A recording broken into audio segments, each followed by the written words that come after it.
this. Kristen Jacobson.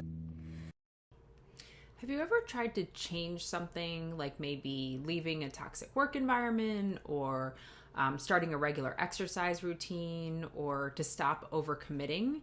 And then you just find yourself stuck, frustrated, and like you're kind of going in circles. If that sounds familiar, it's not because you're bad at change or that you don't have willpower. It's because change actually happens in stages. And if you don't know what stage you're in, you might actually be pushing yourself too hard or giving up too soon. So in this video, I'm breaking down the 6 stages of change and how to know where you are and the exact steps to move forward without feeling overwhelmed. So most people think change is like flipping a switch. You just wake up one day, you decide to be different, and then suddenly everything falls into place.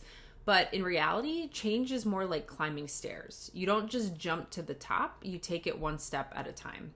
And that's where the stages of change model comes in. This framework was developed by 2 psychologists, James Prochaska and Carlo Di Clemente, and it shows us that change happens in predictable phases. So once you know what stage you're in, you can stop feeling stuck and actually start making progress.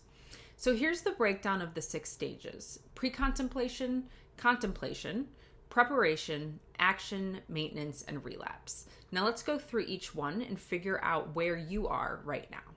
So starting with pre-contemplation, this is where you don't see a problem. So at this stage, you don't think anything needs to change, maybe because you don't see the problem or you're just avoiding it.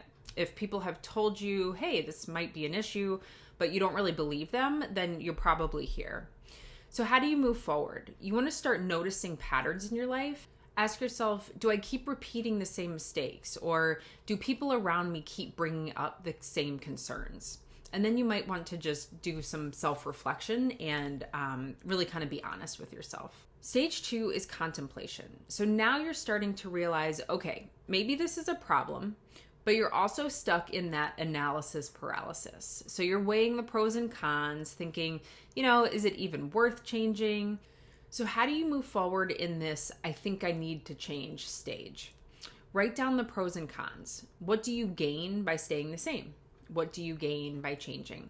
Stage 3 is preparation, and this is the I'm getting ready stage. This is where you shift from thinking to planning. So you might be researching strategies, setting small goals, or maybe telling other people about your decision to change. So how do you move forward from this stage? You want to set clear, small goals, and instead of saying, I'm just going to stop overthinking forever, say, I'll practice journaling for 5 minutes a day. You also want to find support. So whether that's seeing a therapist, having an accountability partner, or maybe even a reminder app, these can all be really helpful. Stage 4 is action. So this is the I'm doing it stage. Now you're actively working on change. This stage takes effort, consistency, and patience. So how do you move forward when you're in this stage? You want to track your progress, have something tangible to refer to that shows you that progress. You also want to celebrate small wins. Even if you think they're insignificant, celebrating those wins is going to keep you motivated to continue. And then you want to expect setbacks, but don't let them stop you. Stage 5 is maintenance. So this is my new normal stage. Once you've been at it for a while, the goal is to just keep that momentum going. But this is where a lot of people slip back because they think the hard part is over. So if you're in this stage, you can move forward by keeping an eye out for triggers, right? What would kind of set you back and make you regress a little bit. You also want to keep reinforcing the new habit. And if you slip up, remind yourself that one bad day doesn't erase all of your progress. I see this a lot with my perfectionistic clients, right? They're sort of in this all or nothing mindset. So if they're not keeping up with the change in a perfect way and consistently, then they sort of just throw in the towel and they never sort of pick it up again. So this is really important to just recognize that, we all have bad days. We all don't feel like doing something at some point, and that's okay, right? Just give yourself some grace, and then the next day, get back up and start again. And then the final stage is relapse. So this is the I slipped up stage. And I want you to remember that relapse isn't failure, it's just part of the process. So most people go through this at some point. And the key is to notice what triggered it and get back on track. So for example, I try to maintain a pretty regular exercise routine.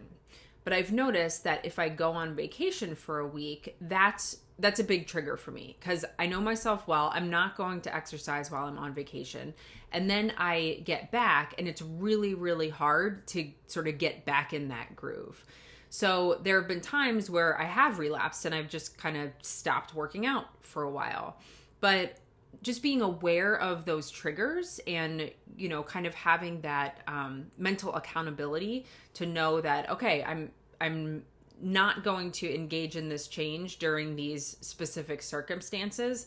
But once I get back to normal life, I'm going to get back into it. That's really important to notice what is going to kind of throw you off kilter. So how do you figure out where you are? You want to ask yourself the following questions.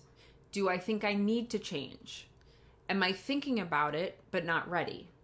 Am I planning, but not acting yet? Am I actively working on change? Have I sustained this change for a while? And did I slip up? So each question kind of corresponds to one of the 6 stages. And now that you know where you are, the question is, what's your next step? So drop a comment below and let me know what stage you're in and the change that you're trying to make. I'd love to hear what's working or not working for you. So if this video helped, make sure to hit like and subscribe because I have a lot more content coming on anxiety, perfectionism, and healing from trauma. And if you want to go deeper, you can check out my other videos or schedule a consultation. The links are in the description. I hope you all have a great week and I'll see you next time.